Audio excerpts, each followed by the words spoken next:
Hello there, ladies, gentlemen, and serial killers. This, as you may have guessed, is Clay's World. Today on Clay's World, just got home from school. I'm sitting here, decided I'd make a video.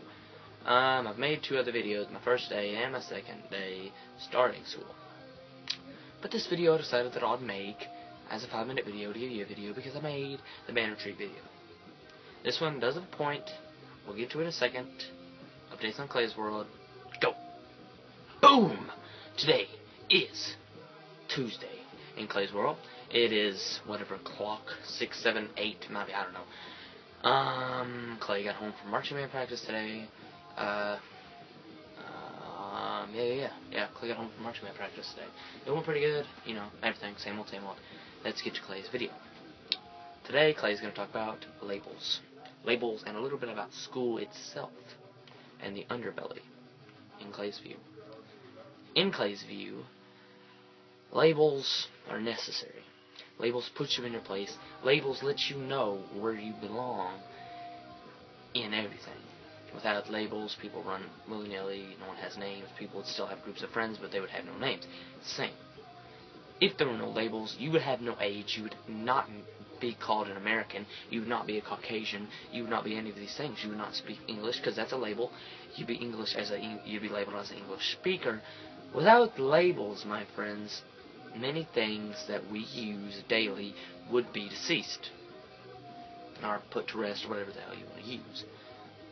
They wouldn't be used, because of labels. So, it's been a trend, I guess, for like a while for people to say, I don't like to be labeled. I'm labeled. I'm a band geek, pretty much. I mean, like, people can run around and they can say whatever the hell they are, or whatever, if you ask them, but, they have their own labels. Some people, they try to even avoid labels, but even though you can't see it, you're still in the bar, you're still in the category, you're something. You're something. Whether you know it or not, you're something.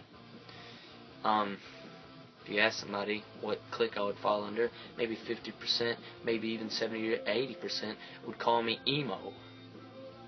I'm not emo. I guess I would have called that denomination at one point, but I'm done with that shit. I'm growing up.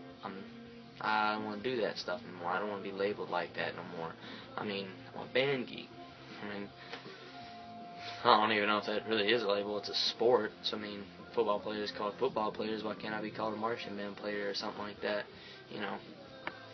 Or a band geek, I prefer. Doesn't matter to me. But, yeah, I don't prefer to call anything else.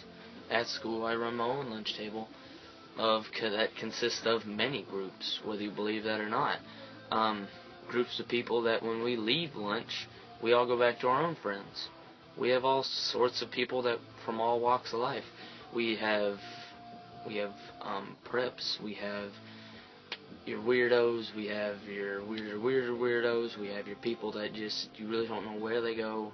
We have everything pretty much. We have a big table that consists of many people.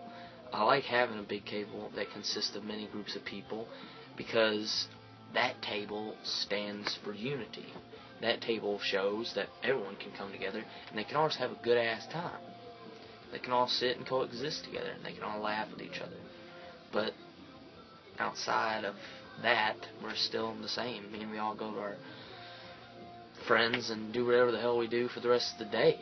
Lunch is the only part that we become united. And labels they're necessary. I personally think they're necessary. Without labels, we miss out on a lot of stuff. People can say that they don't like to be labeled, and they can feel that, and they can do whatever. But labels they're here to stay, and they're not going anywhere. Labels distinguish who you are in life. You'll always be labeled. If you're a factory worker, then you're a factory worker, and you're labeled as a factory worker. If you're a CEO, you're labeled as a CEO. But every clique, every person, every group of people, every whatever, has its own background story. Preps, maybe not all of them have the richest clothes. Just because you don't have the newest fashion of clothes doesn't mean that you're a prep. It means you're stuck up. It means that you hang out with I mean, every one of them has their own definition. I don't like to say the definition, because, I mean, the definition might be different to you, so, I mean, I don't really like to do that, but the definition might be different to you, but in my definition, it's, you know, just people that they only hang out with their group of friends, and anyone else is stuck-up asshole, not stuck-up, but they're loser assholes.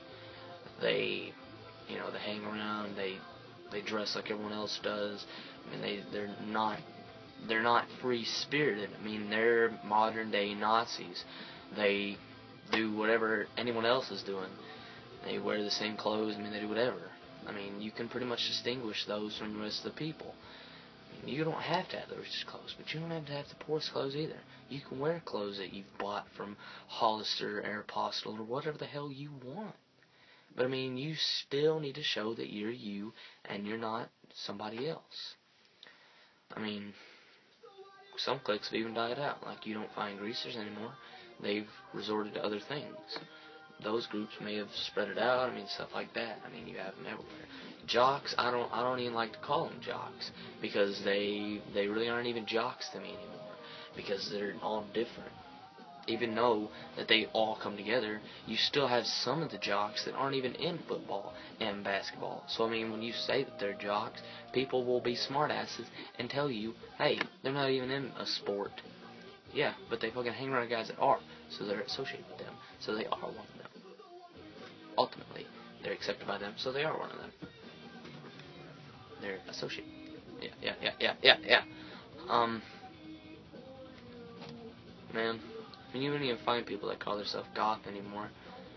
And that's just associated with, like, the gothic style of whatever churches and shit like that. You wouldn't even find those people anymore. I haven't found one in a long time. They're all declaring, saying that they're emo. I hate the word emo. I hate even saying it. Because, I mean, like, the first response to people is, did you just say emu? I just don't like it. I hate being called it. I don't like it. I don't like saying it.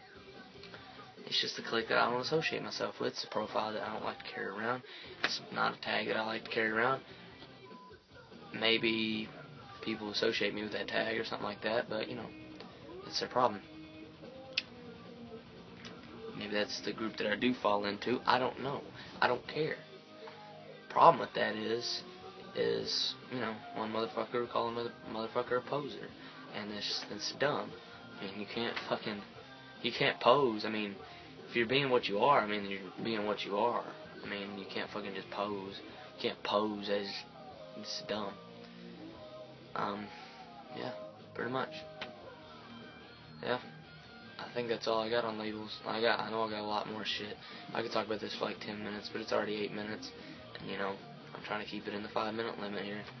So, guess that's my time, guys. I might do another video on labels. I might do whatever. So, have a good day.